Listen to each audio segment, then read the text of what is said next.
ಹೆಬ್ಬಳಲು Shri Chakramata YouTube channel ವೀಕ್ಷಕರಿಗೆ ನನ್ನ ಹೃತ್ಪೂರ್ವಕ ನಮಸ್ಕಾರಗಳು, ಸುಭಾಷಿತ. ನೀನು ಕಷ್ಟಕಾಲದಲ್ಲಿ, ನಿನ್ನ ಕಷ್ಟಕಾಲದಲ್ಲಿ, ಬೇರೆಯವರ ಕಷ್ಟಕಾಲದಲ್ಲಿ ಇದ್ದಾಗ ನೀನು ಇನ್ನೊಬ್ಬರಿಗೆ ಸಹಾಯ ಮಾಡಿದಾಗ ಅದೇ ಶುದ್ಧ ಶಕ್ತಿ ನಿನ್ನ ಕಷ್ಟಕಾಲದಲ್ಲಿ ಯಾವುದೋ ರೂಪದಲ್ಲಿ ಹಿಂತಿರುಗಿ ಬರುತ್ತದೆ. ಇದನ್ನೇ ಕರ್ಮ ನಿಯಮ ಎನ್ನುತ್ತಾರೆ. ಗೊತ್ತಾಯ್ತಾ? ಇನ್ನೊಬ್ಬರ ಕಷ್ಟಕಾಲದಲ್ಲಿ ನಾವು ಯಾವಾಗ ಸಹಾಯ ಮಾಡಿರ್ತೀವೋ ನಮ್ಮ ಕಷ್ಟ ಕಾಲದಲ್ಲಿ ಇನ್ನೊಬ್ಬರು ಸಹಾಯ ಮಾಡುತ್ತಾರೆ. ಅದನ್ನೇ ಕರ್ಮ ಅನ್ನೋದು. ಯಾರೇ ಆಗಲಿ ಇನ್ನೊಬ್ಬರು ಕಷ್ಟ ಕಾಲದಲ್ಲಿ ನಾವು ಸಹಾಯ ಮಾಡಲೇಬೇಕು.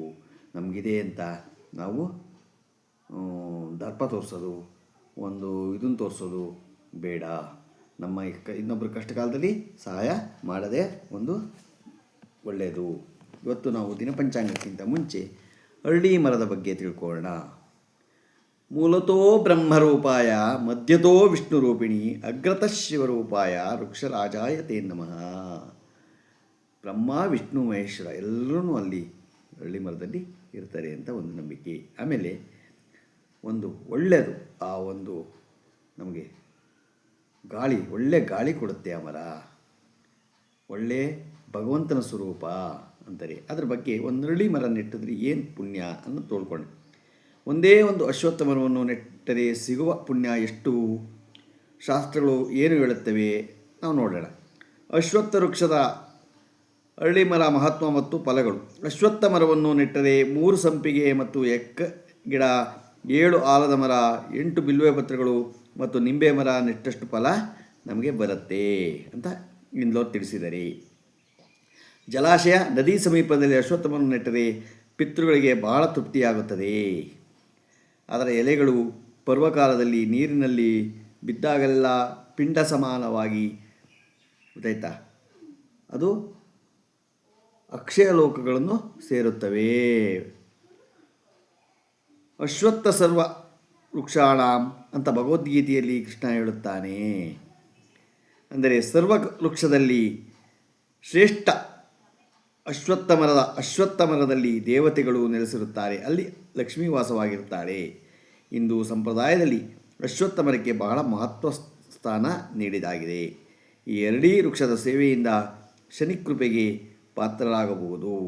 ಅರಳಿ ಮರಕ್ಕೆ ನಿಯಮಿತವಾಗಿ ದೀಪ ಹಚ್ಚುವುದರಿಂದ, ಗೊತ್ತಾಯ್ತಾ, ದೇವಾನುದೇವತೆಗಳು ಆಶೀರ್ವಾದ ನಮಗೆ ಸಿಗತ್ತೆ.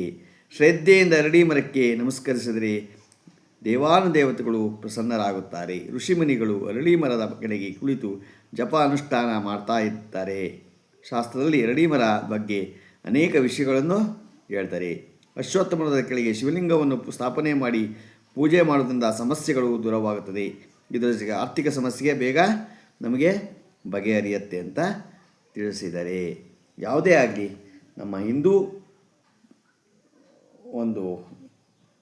ಸನಾತನ ಧರ್ಮ, ಹಿಂದೂ ಧರ್ಮವನ್ನು ನಾವು ಯಾವುದೇ ಆಗಲಿ ತಿಳ್ಕೊಂಡು ನಾವು ಹೋಗ್ತಾ ಇದ್ದರೆ ನಮಗೆ ತಿಳಿಯುತ್ತೆ. ನಾವು ಯಾವುದೇ ಆಗಲೇ ನಮ್ಮ ಧರ್ಮವನ್ನು ನಾವು ಪಾಲಿಸ್ಕೊಂಡು ಹೋಗಬೇಕು. ಮೂಲತೋ ಬ್ರಹ್ಮರೂಪಾಯ ಮಧ್ಯತೋ ವಿಷ್ಣುರೂಪಿಣಿ ಅಗ್ರತಃ ಶಿವರೂಪಾಯ ವೃಕ್ಷರಾಜಾಯ ತೇ ನಮಃ. ಆ ದೇವತೆಗಳು ಅಲ್ಲಿ ನೆಲೆಸಿರೋದ್ರಿಂದ ಪ್ರತಿದಿನ ಬೆಳಗ್ಗೆ ಹೊತ್ತು ಹೋಗಿ ಬೆಳಗ್ಗೆ ಬೇಗ ಎದ್ದು 3 ಸುತ್ತು ಸುತ್ತಾಕೊಂಡು ಈ ಮಂತ್ರವನ್ನು ಹೇಳ್ಕೊಂಡ್ರೆ ನಮಗೆ ಕೇಳಿದ್ದನ್ನು ಭಗವಂತ ನೀಡ್ತಾನೆ ಅಂತ ನಿಮ್ಲೋರು ಹೇಳಿದ್ದಾರೆ. ಇವಾಗ ನಾವು ದಿನಪಂಚಾಂಗವನ್ನು ತಿಳ್ಕೊಳ್ಳೋಣ. ದಿನಾಂಕ 1/6/2026 ಸೋಮವಾರ, ಶ್ರೀ ಪರಾಭವನಾಮ ಸಂವತ್ಸರ, ಉತ್ತರಾಯಣ, ಅಧಿಕ ಜ್ಯೇಷ್ಠ, ಗ್ರೀಷ್ಮ ಋತು, ಕೃಷ್ಣಪಕ್ಷ, ತಿಥಿ ಪಾಡ್ಯ, ಹಗಲು 2:35, ನಕ್ಷತ್ರ ಜ್ಯೇಷ್ಠ, ಸಾಯಂಕಾಲ 5:40, ಮಳೆ ರೋಹಿಣಿ 3ನೇ ಪಾದ, ರಾಹುಕಾಲ 7:32ರಿಂದ 9:08, ಗುಳಿಕ ಕಾಲ 1:56ರಿಂದ 3:32, ಯಮಗಂಡ ಕಾಲ 10:44ರಿಂದ 12:20. ಇವತ್ತು ಯಾರು ಹುಟ್ಟುಹಬ್ಬ ಆಚರಣೆ ಮಾಡ್ಕೊತಿದ್ರು, ಮದುವೆಯಾದ ದಂಪತಿಗಳು ವಾರ್ಷಿಕೋತ್ಸವ ಆಚರಣೆ ಮಾಡ್ಕೊತಿರೋರಿಗೆ ನಮ್ಮ ಹೆಬ್ಬಳಲು ಶ್ರೀ ಚಕ್ರಮಾತಾ ಯೂಟ್ಯೂಬ್ ಚಾನಲ್ ಕಡೆಯಿಂದ ಶುಭಕಾಮನೆಗಳನ್ನು ತಿಳಿಸ್ತೀವಿ. ದೇವರವರಿಗೆ ಆಯಸ್ಸು, ಆರೋಗ್ಯ, ಐಶ್ವರ್ಯ ಎಲ್ಲ ಕೊಟ್ಟು ಕಾಪಾಡಲಿ ಅಂತ ಕೇಳ್ಕೊತೀನಿ. ನಮ್ಮ ಹೆಬ್ಬಳಲು ಶ್ರೀ ಚಕ್ರಮಾತಾ ಯೂಟ್ಯೂಬ್ ಚಾನಲ್ ಯಾರು ಸಬ್ಸ್ಕ್ರೈಬ್ ಆಗಲು ದಯಮಾಡಿ ಸಬ್ಸ್ಕ್ರೈಬ್ ಆಗಿ ಲೈಕ್ ಕೊಡಿ. ಇದು ನಿಮ್ಮದೇ ಚಾನಲ್ ಆಗಿದ್ದರಿಂದ ನಮ್ಮ ಲಿಂಕನ್ನು ಬೇರೆ ಫಾಲೋ ಮಾಡಿ. ನಮಸ್ಕಾರಗಳು, ನಮಸ್ಕಾರಗಳು, ನಮಸ್ಕಾರಗಳು.